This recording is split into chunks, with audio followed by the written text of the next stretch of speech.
ذلك الكتاب لا ريب فيه هدى للمتقين.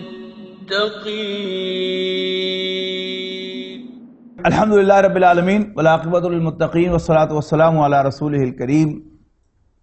کلا ان الانسان لیطغی ان رآہ استغنی ان الی ربک الرجعی.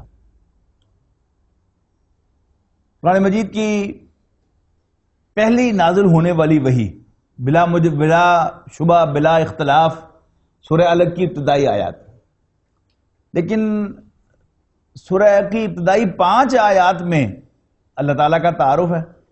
اقرأ بسم ربک الذی خلق خلق الانسان من علق اقرأ وربک الاکرم الذی علم بالقلم علم الانسان ما لم یعلم. اس کے بعد کی جو 3 آیات ہیں، یعنی چونکہ ایک جو تصور ہمارے ذہنوں کے اندر بیٹھا ہوا ہے کہ شاید عرب اللہ تعالیٰ کو جانتے ہی نہیں تھے، لہذا قرآن مجید نے اللہ تعالیٰ کا تعارف کروایا تو یہیں پر آ کے ہم رک جاتے ہیں. جبکہ آن دا ادر ہینڈ جب ہم حضور صلی اللہ علیہ وسلم کے ابتدائی خطبات کو دیکھتے ہیں، کوئی سبھا پر کھڑے ہو کے آپ نے کیا بتایا ان کو، وہاں اللہ تعالیٰ کا کوئی تعارف نہیں اللہ تعالیٰ نے حضور صلی اللہ علیہ وسلم نے کروایا، بلکہ سیدھا سیدھا کہا ہے کہ اللہ کو تو تم جانتے ہو، میں اس کا بھیجا ہوا رسول ہوں. اور دوسری بات کیا بتائی؟ لا الہ الا اللہ تو ہے ہی ہے نا، اس کے سوا کوئی معبود نہیں، اس کا ایک جملے میں جو ذکر ہوتا ہے، لیکن باقی سارا خطبہ کوئی صفا کا ہو، خاندان بنو ہاشم کا ہو، وہ سارا کس پر مشتمل ہے؟ آخرت پر ہے کہ واللہ لا تموتن کما تنامون، خدا کی قسم تم مر جاؤ گے جیسے رات کو سو جاتے ہو. ثم لتبعثن کما تستيقظون، پھر تمہیں اٹھایا جائے گا جیسے صبح سو کر اٹھتے ہو. ثم لتحاسبن بما تعملون، پھر تمہارا محاسبہ کیا جائے گا تمہارے اعمال کے بارے میں. ثم لتجزون بالاحسان احسانا، پھر تمہیں بدلہ دیا جائے گا نیکی کا نیک، اچھائی کا اچھا اور برائی کا برا. وَإِنَّهَا لَجَنَّةً أَبَدًا أَوْ لَنَارًا أَبَدًا، اور یا تو وہ ہمیشہ ہمیش کی جنت ہے یا ہمیشہ ہمیش کی آگ ہے. تو بہت امپورٹنٹ کانسیپٹ. اب یہ کیسا عجیب ہوا معاملہ کہ جو اہم ترین بات جس کو نبی اکرم صلی اللہ علیہ وسلم نے اتنی وضاحت کے ساتھ اس موقع پر بیان کیا، اس کا ہمیں پتہ ہی نہیں کہ وہ ذکر بھی کیا تھا کہ نہیں. ٹھیک ہے نا؟ تو بڑی امپورٹنٹ بات یہ ہے کہ نبی اکرم صلی اللہ علیہ وسلم نے اس خطبے میں اتنی تفصیل کے ساتھ آخرت کا ذکر کیا، تو آخرت جو ہے یہ بھی بنیادی تھیمز میں سے ہے. اچھا، اور دوسری طرف آپ قرآن مجید کو ایک اور اینگل سے دیکھیں. قرآن مجید کا کوئی آپ کے پاس نسخہ ہو، کوئی مصحف ہو، کوئی ٹیکسٹ ہو، آپ اسے کھولیں فرام اینی ویئر، اوپر سے لے کے نیچے تک پڑھیں. میں نہیں سمجھتا کہ قرآن مجید میں آپ کو کوئی ایک پیج بھی ایسا ملے جس میں ڈائریکٹلی اور انڈائریکٹلی آخرت کا ذکر نہ ہو. It's so important. یعنی اور نہیں تو یہی ذکر ہوگا ان اللہ علیم خبیر، بے شک اللہ تعالی جاننے والا اور پوری طرح خبردار ہے. اور یہ کوئی انفارمیشن نہیں ہوتی، یہ وارننگ ہوتی ہے کہ آپ گھر میں کام کر رہے ہیں، بچہ کوئی شرارت کر رہا ہے، آپ کیا کہتے ہیں؟ میں دیکھ رہے ہیں. مطلب کیا ہوتا ہے کہ میں فارغ ہو کے تمہاری خبر لیتا ہوں. اطلاع دینی تو نہیں مقصود ہوتی. تو اللہ تعالیٰ جب کہتا ہے کہ ان اللہ علیم خبیر، تو وہ اصل میں ڈانٹ رہا ہوتا ہے. ان اللہ علی کل شیء قدیر، اللہ تعالیٰ ہر چیز پر قادر ہے. آپ غور سے پڑھیں گے تو قرآن مجید میں جہاں عام طور پر ہم سمجھتے ہیں نا کہ توحید کا ذکر ہے، توحید بیان ہو رہی ہے اور اللہ تعالیٰ کی صفات بیان ہو رہی ہیں، آپ غور سے پڑھیں. تان کہاں پر جا کے ٹوٹے گی؟ وہ تان ٹوٹے گی آخرت پر. مقصد کیا ہے کہ وہ ساری جو اللہ تعالیٰ کی صفات بیان ہو رہی ہوتی ہیں وہ آخرت کے اس بات کے لیے، آخرت کو ثابت کرنے کے لیے ہو رہی ہے. مثلا میں آپ کو ایک مثال دیتا ہوں. حضور صلی اللہ علیہ وسلم کی فیوریٹ سورت ہے سورہ قاف، جو آپ تقریباً ہر جمعے کو سنایا کرتے تھے پڑھ کے صحابہ کرام کو. اب اس میں کیا ہے؟ اس کا آغاز دیکھیے، قاف والقرآن المجید. بل عجبوا ان جاءہم منذر منہم، کافروں کو تعجب ہے، قرآن مجید کی قسم، لیکن کافروں کو تعجب ہے کہ ایک خبردار کرنے والا انہی میں سے ان کے پاس آ گیا ہے. ان جاءہم منذر منہم فقال الکافرون ھذا شیء عجیب، لہذا کافر کہتے ہیں یہ تو بڑی عجیب بات ہے. اب اگلے دیکھیے، اذا متنا وکننا ترابا، یعنی حضور صلی اللہ علیہ وسلم کی زبان مبارک سے اللہ تعالیٰ کی توحید بھی بیان ہو رہی ہے، لیکن ان کو زیادہ تعجب اس پر نہیں ہے. زیادہ تعجب کس پر ہے؟ اذا متنا وکننا ترابا ذالک رجع بعید، بھلا جب ہم مر جائیں گے، مٹی ہو جائیں گے، تو پھر یہ تو بڑی دور کی کوڑی ہوگی. بٹوین دا لائنز کیا ہے کہ یہ جو کلیم کر رہے ہیں کہ تم مرنے کے بعد دوبارہ اٹھائے جاؤ گے، جب ہم مر کر مٹی ہو جائیں گے تو ذالک رجع بعید، یہ تو بڑی دور سے لوٹ کے آنا ہوگا. جواب دیا قد علمنا ما تنقص الارض منہم، ہمیں خوب معلوم ہے کہ زمین نے ان کے جسموں میں سے کیا کھایا ہے. وَعِندَنَا کتاب حفیظ، اور ہمارے پاس بڑا محفوظ ریکارڈ ہے. یہاں کتاب جو ہے یہاں ریکارڈ کے معنی میں آپ رکھیں، اور آج کی زبان میں کمپیوٹر، یعنی ہمارا کمپیوٹر جو ہے وہ ٹھیک ٹھیک ریکارڈ کر رہا ہے کہ کتنے ایٹمز جو ہیں وہ نائٹروجن کے اور کتنے کاربن کے اور کتنے فاسفورس کے جسم میں سے ڈس انٹیگریٹ ہو کر مٹی میں چلے گئے ہیں. عندنا کتاب حفیظ.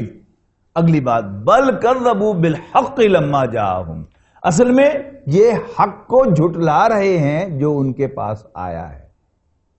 وہ حق کیا ہے؟ یہی آخرت. بل کذبوا بالحق لما جاءہم فہم فی امر مریج، تو یہ ایک الجھی ہوئی بات میں پڑے ہوئے ہیں. افلم ينظروا الى السماء فوقهم، کیا انہوں نے اپنے اوپر آسمان کو نہیں دیکھا؟ کیف بنیناھا، ہم نے کیسے اسے بنایا ہے. وزیناھا، اور ڈیکوریٹ کیا. فما لھا من فروج، اور اس میں کہیں کوئی فلا نہیں ہے. والارض مددناھا، رہی زمین تو ہم نے اس کو بچھایا ہے، اسپریڈ کیا ہے. والقینا فیھا رواسیا، اور ہم نے اس میں پہاڑ رکھ دیے ہیں. وانبتنا فیھا من کل زوج بہیج، اور زمین پر ہم نے ہر قسم کی خوبصورت چیزیں اگائی ہیں. وَنَزَّلْنَا مِنَ السَّمَاءِ مَاءً، اور ہم آسمان سے پانی اتارتے ہیں، یا ہم نے آسمان سے پانی اتارا ہے. فَأَنبَتْنَا بِهِ جَنَّاتٍ وَحَبَّ الْحَصِيدِ، تو ہم اس کے ذریعے سے اگاتے ہیں اناج اور کاٹے جانے والا دانا، یعنی وہی. وَالنَّخْلَ بَاسِقَاتٍ لَهَا طَلْعٌ نَضِيدٌ، اور کھجوریں جن کے گچھے بڑے بھرے ہوئے ہوتے ہیں. رزقا للعباد، لوگوں کے کھانے کے لیے، لوگوں کے رزق کے طور پر. وَأَحْيَيْنَا بِهِ بَلْدَةً مَيْتًا، اور اسی پانی سے ہم مردہ زمین کو زندہ کرتے ہیں. یعنی زمین بنجر پڑی ہوتی ہے، بیرن ہوتی ہے، اس میں کوئی چیز نہیں اگتی. بارش برستی ہے تو مردہ زمین زندہ ہوتی ہے نا. اب کنکلوڈ کیا ہوا؟ کذالک الخروج، ایسے ہی تمہارا قبروں میں سے دوبارہ جی اٹھنا ہوگا، نکل آنا ہوگا. تو یہ ساری جو اللہ تعالیٰ کی تعریف بیان ہوئی ہے، یہ کس لیے بیان ہوئی ہے؟ اگری کر رہے نا مجھ سے کہ اصل میں تو آخرت کو بیان کرنا تھا. تو اچھا، اب جو جدید ہمارا دور ہے اس میں آخرت سے ہمیں بڑی اپراہٹ ہے. یعنی وہ مولوی صاحب کے جو جنت کا ذکر کریں، جہنم کا ذکر کریں، وہ ہمیں اچھے نہیں لگتے. قرآن اکیڈمی چلنے ہیں، ڈاکٹر صاحب پڑھے لکھے بندے ہیں، اور پڑھے لکھے بندے کی تعریف کیا ہے کہ وہ آخرت کا ذکر نہیں کرتا.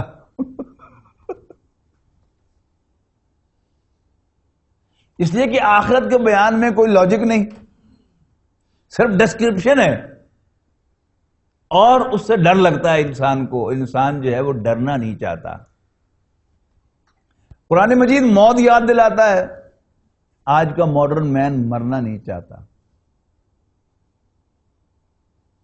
وہ میڈرڈ میں دھماکہ ہوتا تھا سن 2003 میں شاید یا 2 میں، تو برٹش جو تھا فارن منسٹر، اس نے بڑی حسرت کے ساتھ اخباری نمائندوں کو کہا تھا we want to live, they want to die. We want to live, they want to die. وہ سنگاپور کے پرائم منسٹر تھے نا، جنہوں نے سنگاپور کو ایک بہت بڑا اکنامک جائنٹ بنا دیا. نواز شریف صاحب نے اپنے پچھلے ٹینیور میں ان کو دعوت دی کہ آپ پاکستان آئیں اور جائزہ لیں اور ہمیں بھی سجیسٹ کریں کہ ہم کیا کیا اقدامات یہاں پر کریں کہ ہم بھی اکنامک جائنٹ بن جائیں. تو وہ رہے 1-2 ہفتے یہاں پر، تو اسٹڈی وغیرہ کیا. جاتے ہوئے انہوں نے نواز شریف صاحب سے ملاقات کی اور اپنی رپورٹ پیش کی. میں نے کہا mister Sharif, what can I suggest you? When your people think that the real life starts after death. What can I suggest you? اصل میں مومن جو ہے وہ آخرت کا ماننے والا ہے، اور جو آخرت کو مانے گا، جتنا مانے گا اتنا ہی وہ دنیا میں اس کی دلچسپی کم ہو جائے گی، اور ہو جانی چاہیے. اب ہمارا حال کیا ہو رہا ہے دن بدن، چونکہ ہم آخرت کو ذرا بس ایمان ہے ہمارا، لیکن ہم آخرت کے ذکر کو فریکوینٹ نہیں کرنا چاہتے. موت کو مانتے ہیں کہ موت آئے گی، لیکن اس کو یاد نہیں رکھنا چاہتے. تبھی دنیا میں دل لگے گا نا. دنیا کے لیے ہم محنت کریں گے.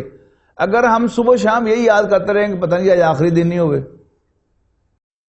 تو پھر اس کا نتیجہ کیا نکلے گا؟ اب دین کا تقاضا یہی ہے. رسول اللہ صلی اللہ علیہ وسلم فرماتے ہیں کہ جب بھی نماز پڑھنے کے لیے کھڑے ہو تو تھنک دیٹ یہ تمہاری شاید آخری نماز ہو. اب ایسا کرنے سے نماز میں دل لگے گا، لیکن دنیا سے دل اچاٹ ہو جائے گا. اور اگر آپ اس کو نظر انداز کریں گے تو پھر کیا ہوگا؟ دنیا میں دل لگے گا لیکن موت اور آخرت جو ہے وہ بھول جائے گی. تو یہ تو ایک دوسرے کا الٹ ہے. لیکن بارہ اس وقت میرا موضوع جو ہے وہ کیا ہے کہ ایمان باللہ، ایمان بالرسالت، اور تیسرا جو اہم ایمان ہے وہ کیا ہے؟ وہ ایمان بالآخرت ہے. ایمان بالآخرت کی ایک ہے اس کی ایونٹس، اس کی تفصیل کہ کیا ہوگا، کیسے ہوگا. دوسرا ہے کہ اس کی بنیادی حیثیت کیا ہے. سورہ علق کی 3 آیات میں نے ابتدا میں سنائی ہیں آپ کو، یعنی پہلی 5 آیات کے بعد 6، 7 اور آخری 8ویں آیت ہے کلا ان الانسان لیطغی.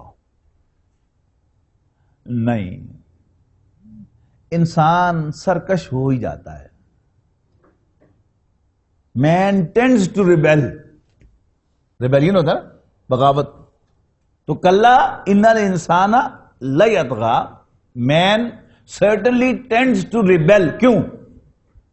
الرآہ استغنی، اس لیے کہ وہ اپنے آپ کو بے پرواہ دیکھتا ہے. کیا مطلب؟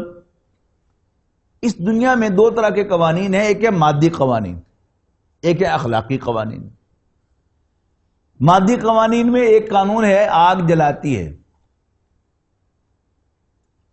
مادی قوانین میں ایک قانون ہے کہ اگر آپ خراب کنٹامینیٹڈ کھانا کھائیں گے تو آپ کا پیٹ خراب ہوگا، پیٹ میں انفیکشن ہوگی، آپ کو آدھی رات کو الائٹ اسپتال بھاگنا پڑے گا. ٹھیک ہے جی، آپ کو 1122 پہ کال کرنی پڑے گی. مادی قانون تو یہ ہے. ایک اخلاقی قانون بھی ہے. اخلاقی قانون کیا ہے کہ اپنے بھائی کا مال نہ کھاؤ، اپنا اپنا کھاؤ، جھوٹ نہ بولو. لیکن آگ جلاتی ہے، میں گرم گرم کافی یا چائے کا گھونٹ بھر بیٹھوں تو بھرنا پڑتا نا مجھے. وہ گرم گرم آلو منہ میں ڈال بیٹھوں تو چالو جلتا ہے نا. تو وہ اردو کا محاورہ ہے کہ دودھ کا جلا چھاچھ کو بھی پھونک پھونک کے پیتا ہے. چھاچھ کہتے ہیں لسی کو. تو دودھ اور لسی رنگ دونوں کا سفید ہے, ایک گرم ہوتی ہے ایک ٹھنڈی ہوتی ہے, ایک گرم ہوتا ہے دوسری ٹھنڈی ہوتی ہے.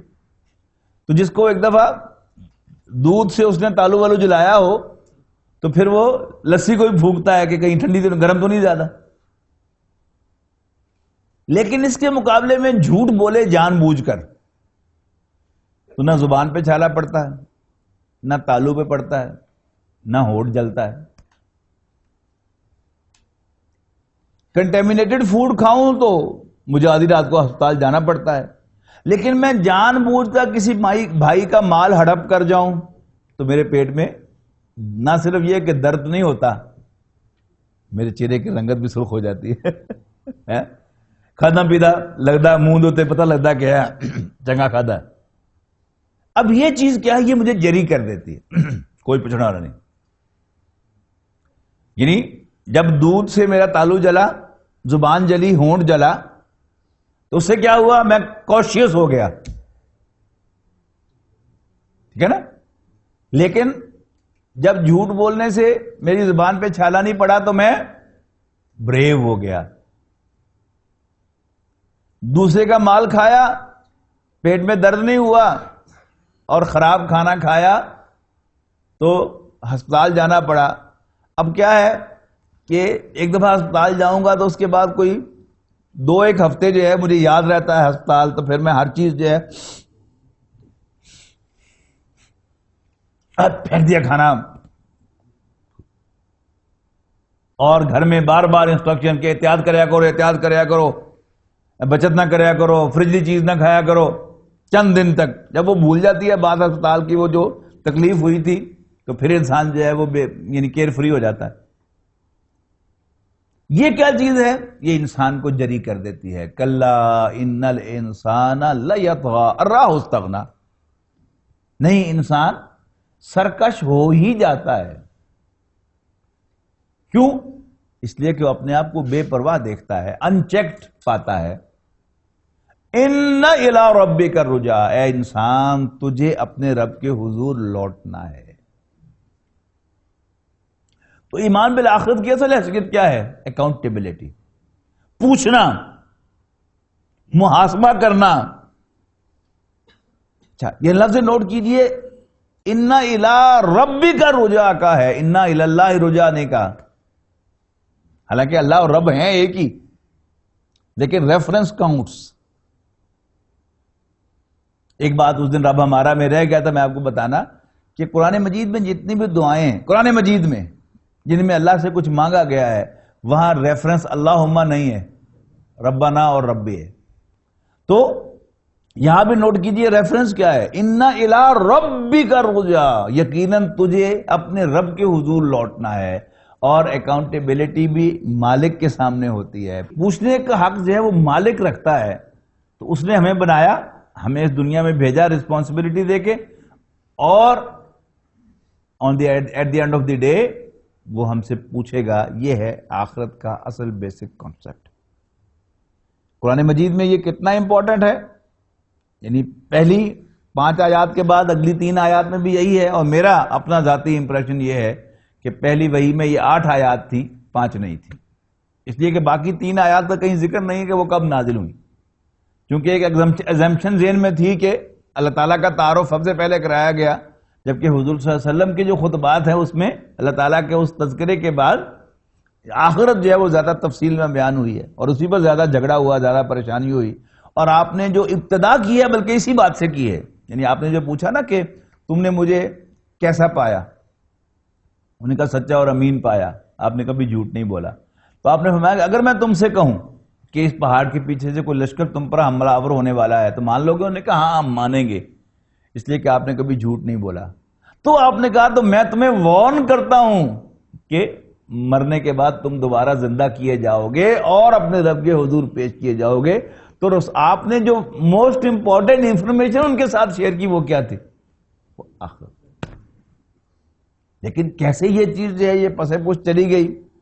یعنی آپ کسی کتاب میں پڑھیں گے وہاں آپ کو یہی تفصیل ملے گی, اور آپ نے ٹیکسٹ بک سیرت میں بھی یہ چیز پڑھی ہے, لیکن اس کے بعد پھر ایسا کوئی چکر چلتا ہے کہ انسان اس آخرت کو امپورٹنٹ کوئی انفارمیشن یا کوئی امپورٹنٹ تھیم نہیں سمجھتا، حالانکہ میں سمجھتا ہوں کہ this is one of the most important themes جس کے بارے میں ہمارے فیوچر جو ہے وہ اس سے متعلق ہے. تو انشاءاللہ پھر نماز کے بعد دوبارہ اس کو کنٹینیو کریں گے. آخر دعوانا الحمدللہ رب العالمین. ذلك الكتاب لا ريب فيه هدى للمتقين